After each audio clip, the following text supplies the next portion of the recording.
역대하 8장. 솔로몬은 20년에 걸쳐 주의 성전과 자기 왕궁을 지었다. 그 후에 솔로몬은 두로왕 후람에게서 얻은 성읍들도 다시 건축하여 거기에 이스라엘 백성들을 이주시켜 살게 했다. 그 뒤 솔로몬은 하맛소바로 진격하여 그 성읍을 점령했다. 그는 또 광야에 다드모를 건설하고 하맛의 모든 양곡 저장을 위한 창고 성읍들을 건축했다. 그는 또 위쪽 베토론과 아래쪽 베토론에 성벽을 쌓고 성문과 문빗장들을 달아 견고한 요새 성읍으로 만들었다. 그는 단지파의 바알랏 성읍을 재건하고 또 양곡을 저장할 성읍과 전차를 주둔시킬 성읍과 말을 기르고 간수할 성읍들도 세웠다. 이렇게 솔로몬은 예루살렘과 레바논과 자신이 다스리는 영토 전역에 자기가 세우고자 계획했던 건축물들을 다 지었다. 이스라엘 땅에 이스라엘 사람이 아닌 헷 족속, 아모리 족속, 브리스 족속, 히위 족속, 여부수 족속 중 살아남은 자들이 있었다. 그래서 솔로몬은 이스라엘 백성이 가나안 땅을 점령할 때 죽이지 않고 살려두었던 이들 족속들을 노예로 삼아 부역을 시켰는데 그들은 오늘날까지도 노예로 살고 있다. 그러나 솔로몬은 이스라엘 백성 가운데서는 한 사람도 노예로 삼아 강제노동을 시키지 않았고 그들은 솔로몬의 군사들이나 관리들을 통솔하는 지휘관이나 기병대장이나 전차병으로 삼았다. 그리고 그들 가운데 250명은 솔로몬 왕의 주요 관리가 되었는데 그들은 사람들을 부리는 감독관으로 일했다. 솔로몬은 또 자기 아내로 맞이한 파라오의 딸을 위해 왕궁을 새로 짓고 다윗성에서 옮겨와 살게 했다. 다윗성의 북쪽에 왕궁을 지으면서 솔로몬은 말하기를 내 아내를 이스라엘의 왕 다윗의 궁전에서 살게 할 수는 없다. 그곳은 주의 궤를 모신 거룩한 곳이기 때문이다. 라고 하였다. 성전 건축이 끝나자 솔로몬은 성전의 현관 앞에 쌓은 제단에서 규칙적으로 주께 번제물을 드렸다. 또 모세가 지시한 대로 날마다 제물을 바치고 안식일과 매월 초하루와 1년에 3차례의 절기인 무교절과 칠칠절과 초막절에도 정해진 규례에 따라 제사를 드렸다. 솔로몬은 또 아버지 다윗이 정해놓은 대로 제사장들을 여러 조로 편성하여 각 조마다 맡은 직무를 수행하게 했고 레위 사람들도 여러 조로 편성하여 각 조마다 날마다 찬송을 하게 하면서 또한 제사장을 돕는 일을 하게 했다. 솔로몬은 또 문지기들도 여러 조로 편성하여 각 조마다 돌아가며 성전 문들을 하나씩 맡아 지키게 했다. 이것은 모두 하나님의 사람 다윗이 정해놓은 대로 따른 것이었다.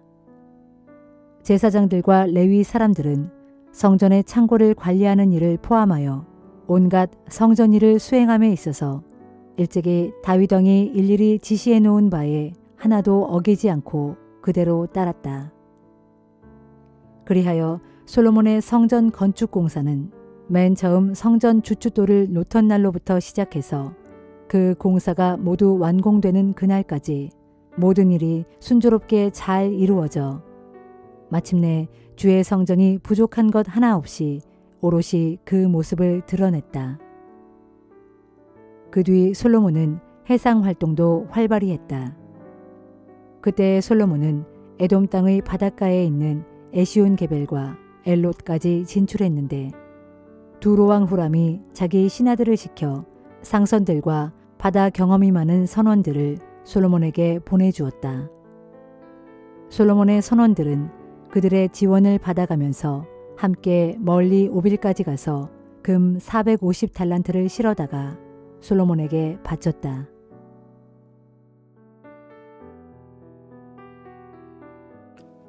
요한 3서 1장. 장로인 나 요한은 사랑하는 가이오에게 이 편지를 씁니다.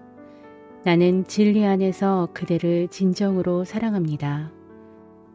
사랑하는 자여, 그대의 영혼이 건강한 것 같이 그대의 모든 일들도 형통하고 육신도 강건하기를 나는 바랍니다. 형제들 몇 사람이 내게로 와서 그대에 관해 내게 말하기를 그대가 진리 가운데서 살아갈 뿐만 아니라 그대가 그토록 신실하다고 하니 그 소식을 듣고 나는 얼마나 기뻤는지 모릅니다. 나는 참으로 나의 자녀들이 진리 가운데서 신실하게 살아간다는 소식을 듣는 것보다 더 큰 기쁨이 없습니다. 사랑하는 자여, 그대는 특히 믿음의 형제들을 섬기는 일, 곧 나그네 된 복음 전도자들을 섬기는 일에 있어 무엇이든 신실하게 행하고 있습니다. 그리하여 그 형제들이 돌아와 온 교회의 신도들 앞에서 그대가 보여준 신실한 사랑에 대해서 증언하였습니다. 이처럼 그대가 나그네 된 복음 전도자들을 정성껏 보살펴 준 일은 아주 잘하는 일이요 하나님께서 보시기에 매우 합당한 일입니다. 그 형제들은 그리스도의 이름을 널리 전파하기 위해 길을 나선 사람들인데 이방 사람들로부터는 아무런 도움도 받지 않았습니다. 그러므로 믿는 우리가 그런 사람들을 영접하여 정성껏 돌봐주어야 마땅합니다. 그리하면 우리도 그들과 함께 진리를 위해 수고하는 자들이 될 것입니다. 그리하면 우리도 그들과 함께 진리를 위해 수고하는 자들이 될 것입니다. 내가 그곳 교회에 미리 편지를 써 보냈습니다만 그들 중 으뜸되기를 좋아하는 디오드레베는 우리가 보낸 복음 전도자를 받아들이지 않았습니다. 그러므로 이번에 내가 그곳에 가면 그가 행한 악한 일들을 밝히 드러낼 것입니다. 디오드레베는 악한 말로 우리를 욕하고 헐뜯었을 뿐만 아니라 그것도 부족하여 자기 혼자만 복음 전도자를 배척하는 데 그치지 않고 복음 전도자를 영접하려는 다른 신도들까지 방해하고 심지어 그들을 교회에서 내쫓기까지 했습니다. 사랑하는 자여, 아무쪼록 그대는 악한 일을 본받지 말고 선한 일을 본받도록 하십시오. 선한 일을 행하는 사람은 하나님께 속한 그분의 자녀이지만 악한 일을 행하는 사람은 결코 하나님을 뵌 적조차 없는 사람입니다. 나는 데메드리오를 그대에게 천거하는데 그는 모든 사람들에게 좋은 평판을 받고 있는 사람으로서 사실이 그렇습니다. 참으로 그는 자신의 진실한 삶으로 좋은 평판을 받고 있습니다. 그래서 우리 역시 그를 칭찬하고 인정합니다. 우리는 우리의 증언이 참되다는 것을 잘 압니다. 아직도 그대에게 쓸 말들이 많이 남았지만 더 이상 펜과 잉크로는 쓰고 싶지 않습니다. 그 대신에 나는 하루빨리 그대를 직접 만나 얼굴을 마주보며 말하고 싶습니다. 평강이 그대에게 있기를 빕니다. 여기 있는 모든 형제들이 그대에게 안부를 전합니다. 그곳의 모든 형제들에게도 일일이 우리의 안부를 전해 주십시오.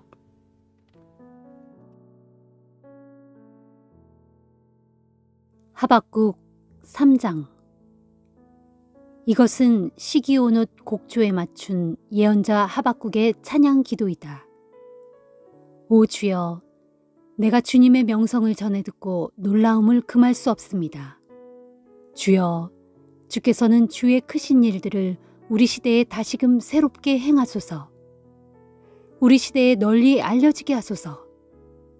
진노 가운데서도 부디 잊지 마시고 우리에게 자비를 베풀어 주소서.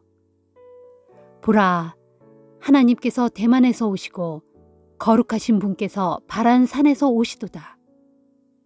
그분의 영광이 하늘을 온통 뒤덮고 그분을 찬양하는 소리가 온 세상에 가득하도다. 그분의 광채는 햇볕 같아서 그분의 손에서 빗줄기가 힘차게 뿜어져 나오니 그분의 권능은 거기에 감추어져 있도다. 그분 앞에서 무시무시한 전염병이 행진하고 그 뒤를 불덩이 같은 열병이 뒤따르도다.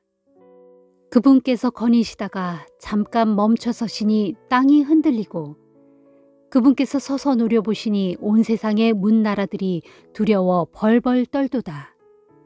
그때에 영원토록 굳게 서 있던 산들조차 무너져 내리고 장구한 세월을 버텨오던 언덕들도 주저앉아 버리도다. 진실로 그분께서 거니시는 길은 예나 지금이나 한결같이 그러하시도다.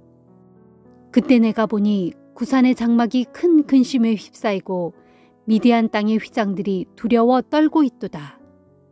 오 주여, 주께서 어인일로 그처럼 말을 타시고 구원의 전차를 몰고 계시는 것입니까? 주께서 시내를 보고 화가 나신 것입니까? 아니면 강을 보고 진노하신 것입니까? 그것도 아니면 바다를 보고 분노하신 것입니까? 주께서 활을 꺼내시어 곧바로 화살을 날리셨도다. 주께서 화살을 날려 땅을 조각조각 쪼개시니 온 땅의 여기저기에서 강들이 도도히 흘러가도다. 산들은 저마다 주님을 보고 크게 흔들리고 골짜기마다 거센 물이 콸콸 흘러넘치며 바다는 큰 소리를 지르며 그 물결이 하늘 높이 솟구쳐 오르도다. 주께서 번뜩이는 화살을 비처럼 날리시고 번쩍이는 창을 번개처럼 휘두르시니 하늘의 해와 달도 그 자리에 그대로 멈추어 섰도다. 주께서 크게 노하시어 온 땅을 힘있게 두루 돌아다니셨고 주께서 크게 성내시어 모든 나라들을 짓밟으셨도다. 주께서 주의 백성을 구원하시려고 주께서 또 기름 부음 받은 자를 구원하시려고 자기 처소에서 나오시어 악한 나라의 우두머리를 쳐부수고 그 자에게 속한 모든 것들을 머리에서 발끝까지 뿌리째 다 뽑으셨도다. 대적들이 폭풍처럼 밀어닥쳐 우리를 흩어놓고는 가엾은 주의 백성을 몰래 집어삼키려고 즐거이 그 입을 벌릴 때 주께서 그 군대의 우두머리를 주의 창으로 힘차게 찌르셨도다. 주께서 말을 타시고 바다를 밟으시니 큰 물결이 일어나는도다. 주여, 우리를 향한 주의 진노의 심판에 관해서 내가 진작 들었으므로 주님의 성난 그 목소리로 인하여 내 창자가 심하게 뒤틀리고 내 입술이 부르르 떨립니다. 저 잔이무도한 무리가 우리를 치러 올라오는 그 환난의 날을 생각할 때 내 모든 뼈가 내 안에서 썩어 들어가는 것 같고 내 두 무릎이 후두루들 떨립니다. 그리하여 비록 무화과 나무에 싹이 돋지 않고 포도나무에 열매가 없으며 올리브 나무에서 추수할 것이 없고 밭에서 거두어 드릴 것이 없으며 우리의 양이 없고 외양간에는 소가 없을지라도 그럴지라도 나는 주님 안에서 기뻐하렵니다. 나의 구원자이신 하나님으로 말미암아 나는 항상 기뻐하렵니다. 진실로 주 하나님께서는 나의 힘이 되십니다. 주께서는 나의 두 발을 사슴의 발과 같게 하시어 나로 나의 모든 산등성이를 힘차게 내달리게 하십니다. 이 노래는 성가대 지휘자에 의해 내 수금에 맞춘 것이다.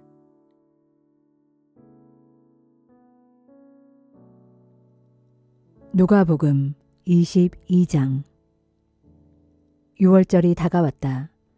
이 절기는 무교절이라고도 불렸는데 이 기간에는 전통적으로 누룩 없는 빵을 먹어야 했다. 그런데 대제사장들과 율법 교사들은 예수를 교묘하게 죽일 방도를 열심히 찾고 있었다. 그것은 그들이 예수를 따르는 무리를 두려워했기 때문이었다. 그때 사탄이 예수의 12제자 가운데 하나인 가룟 유다에게로 들어갔다. 가룟 유다는 대제사장들과 성전 경비대장을 찾아가 예수를 그들의 손에 넘겨줄 방법을 의논하였다.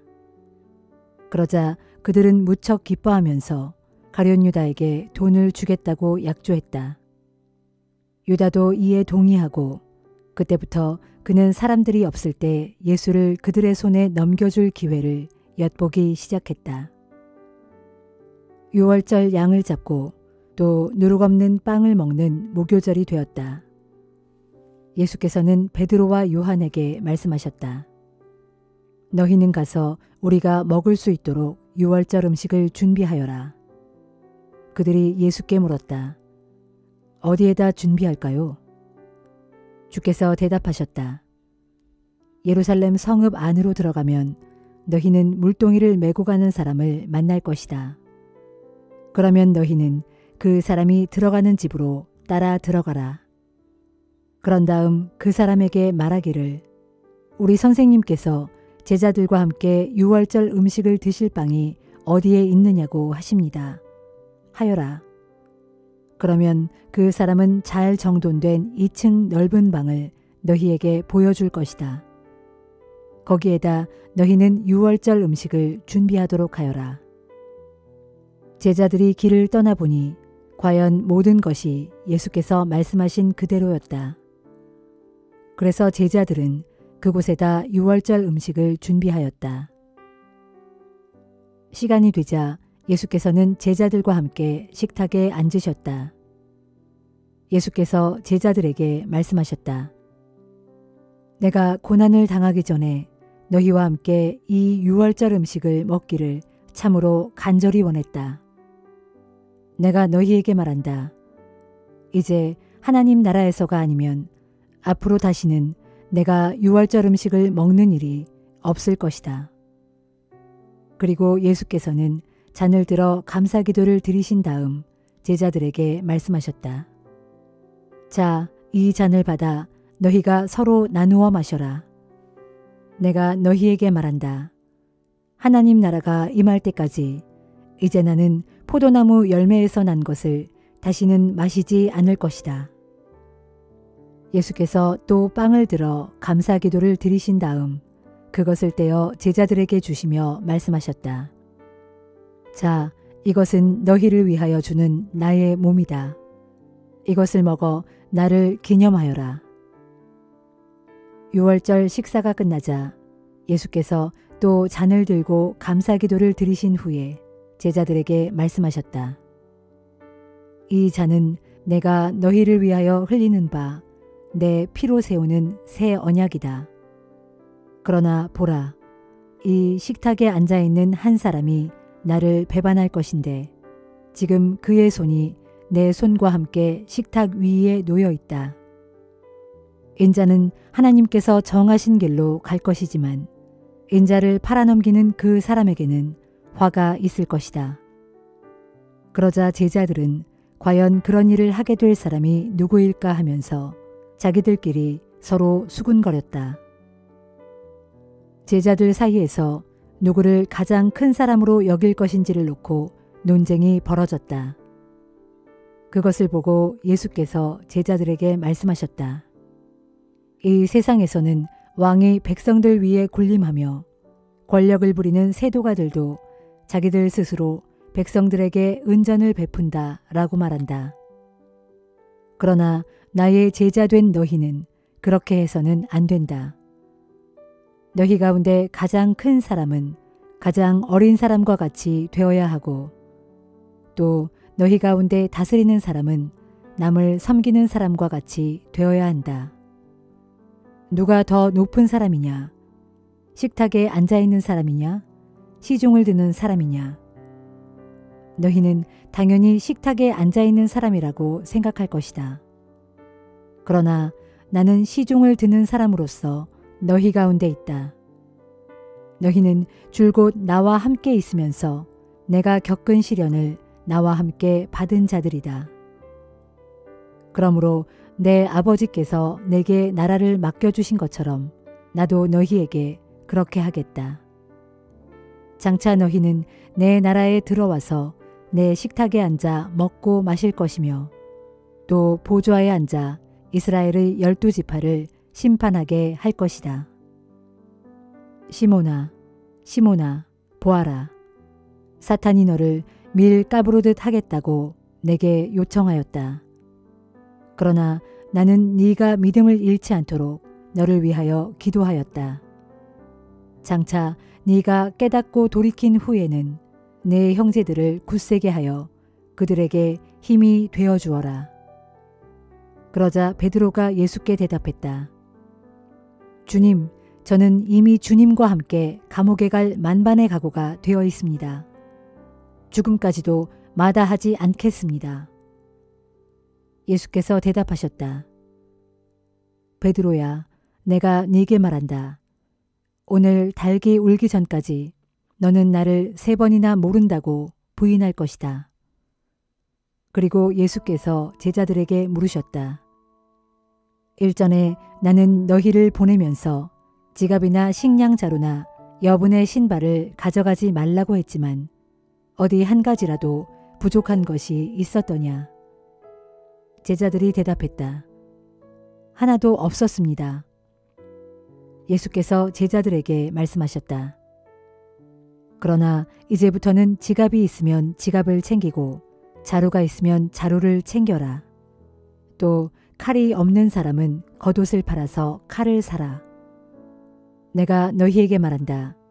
성경에 보면 그가 범죄자들과 한패로 여겨졌다 라고 기록되었는데 그 말씀이 나를 통해서 이루어지게 될 것이다. 그렇다. 나에 관하여 기록된 일들이 이루어질 때가 지금 시시각각 다가오고 있다. 제자들이 예수께 대답했다. 주님, 보십시오. 여기에 칼 2자루가 있습니다. 예수께서 제자들에게 말씀하셨다. 그만, 그것으로 충분하다. 예수께서 밖으로 나가셔서 평소처럼 올리브산으로 올라가셨다. 제자들도 예수의 뒤를 따랐다. 그곳에 이르자 예수께서 제자들에게 이르셨다. 시험에 빠지지 않도록 하나님께 기도하여라. 제자들과 떨어져 예수께서는 돌을 던져서 닿을 만한 곳으로 가시더니 무릎을 꿇고 하나님께 기도하셨다. 아버지, 만일 아버지께서 원하신다면 이 잔을 내게서 거두어 주옵소서. 그러나 내 뜻대로 되게 하지 마옵시고 오직 아버지의 뜻대로 되게 하옵소서. 그때 하늘에서 천사가 나타나더니 예수께 기운을 북돋아 주었다.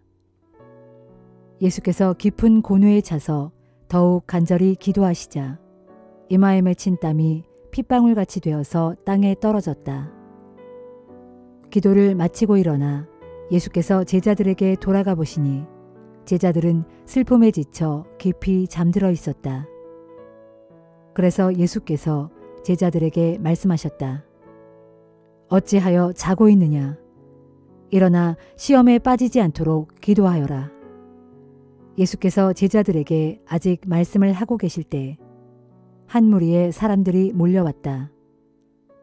12제자 가운데 한 명인 가룟 유다가 앞장서서 그 무리를 이끌고 있었다. 가룟 유다는 예수께 다가와 예수의 뺨에 입을 맞추었다. 예수께서 그에게 말씀하셨다.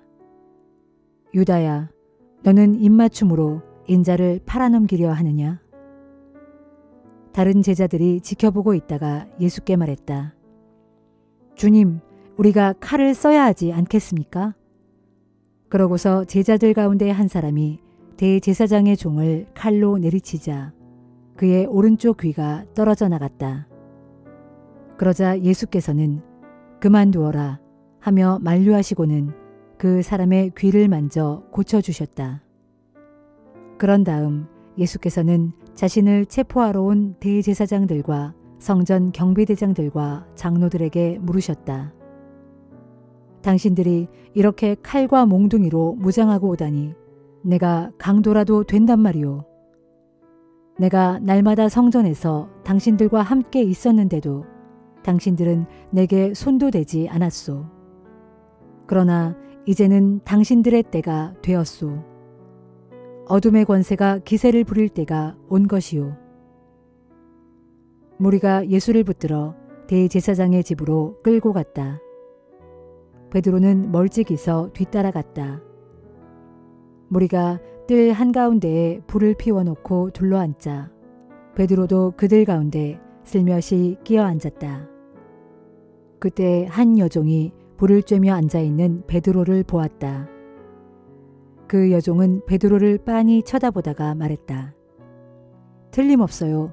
이 사람도 예수와 한패예요. 그러나 베드로는 부인하며 말했다. 이 여자야, 나는 그 사람을 알지 못해. 조금 뒤에 다른 사람이 베드로를 보고 말했다. 당신도 그들과 한패였지? 그러자 베드로는 이 사람아, 난 아니야 하고 부인했다.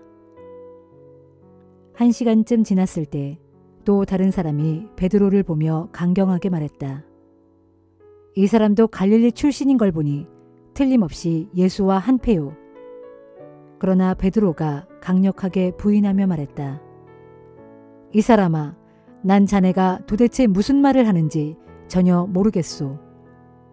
베드로의 이 말이 채 끝나기도 전에 닭이 곧 울었다. 그리고 예수께서 돌아서서 베드로를 똑바로 쳐다보셨다. 그제야 베드로는 오늘 닭이 울기 전에 네가 나를 3번이나 모른다고 부인할 것이다 하고 예고하신 주님의 말씀이 생각났다. 베드로는 급히 밖으로 뛰쳐나가서 아주 서럽게 엉엉 울었다. 한편 예수를 지키던 로마 군사들은 예수를 조롱하고 때리기 시작했다.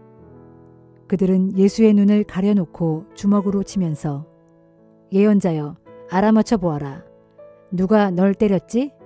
하고 놀려대면서 예수께 온갖 모욕을 가하고 욕설을 퍼부었다. 날이 밝아오자 대제사장들과 율법 교사들과 장로들이 모여서 예수를 세워놓고 물었다.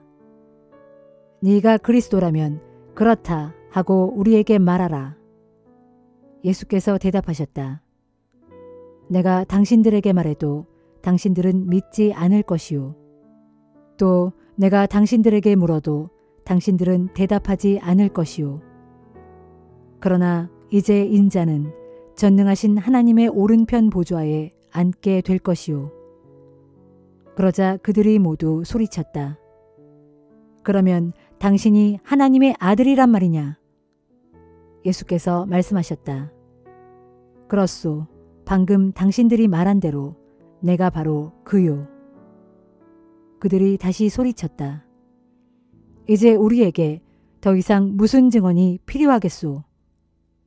우리 모두는 그가 자기 입으로 하는 말을 직접 들었으니 말이요.